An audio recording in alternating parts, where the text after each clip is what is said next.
How to send money with Santander Bank Zelle. Hey everyone, in this quick guide, I'll show you how to send money using Zelle with your Santander Bank account. It's really simple, fast, and secure. First off, you're going to have to open your Santander mobile app and sign in. From the home screen, you can tap the option to send money with Zelle. So as you can see here, you can just go ahead and find this option right here. And what you could do is just find the option to go to the navigation menu down below, tap on it, and then go to Zelle. Once you tap on Zelle, here you can just send, request, or split money. That's completely up to you. Then what you can do is just select the amount that you want to send.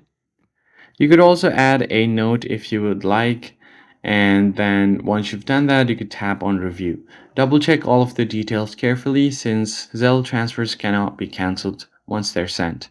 Finally, you can just tap on send and the money will usually arrive within minutes. And you'll see a confirmation on your screen, and that's it. Sending money with Santander Zelle is that easy. If this helped you out, hit the like button and stick around for more quick tips. I'll catch you guys on the next one.